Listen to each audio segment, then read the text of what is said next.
Articraft serverdagi anarxiya rejimida kichik yangilanishlar bo'lib o'tdi. Avto shaxta.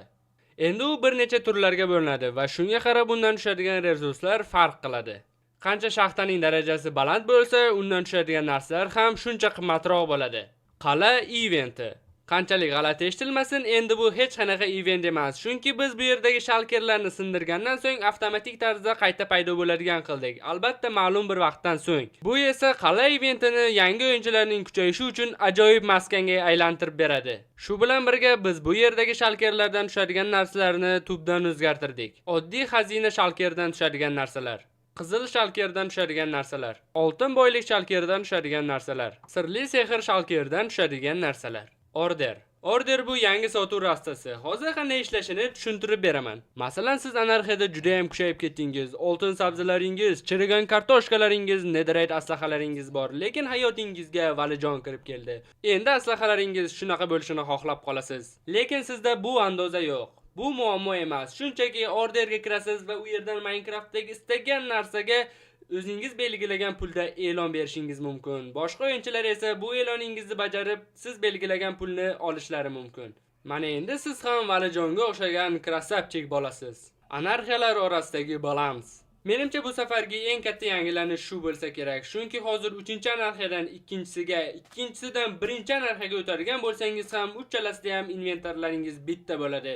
Inventarlarga qo'shib daraja, balans, rang, barcha narsasi bir xil. Donatlardagi o'zgarishlar.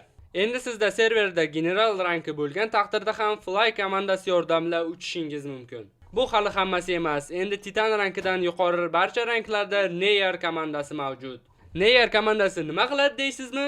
Bu komanda orqali yaqin atrofingizda o'yinchilar bormi yo'qmi ko'rib olishingiz mumkin. Mana mendan 60 blok uzoqda valijon o'ynab yuribdi. Bu hali hammasi emas. Repair komandasi. Endi elitadan baland barcha ranklarda bu narsa bor. Buni yozish orqali siz repair sandig'ini ochasiz va har 2 soatda o'zingizning narsalaringizni mutlaqo tekinga tuzatib olishingiz mumkin. Bu menyuning kattaligi rankingizga bog'liq bo'ladi. Bu ham hali hammasi emas. Yagona imperator uchun eksklyuziv komanda ham qo'shildi. NFC.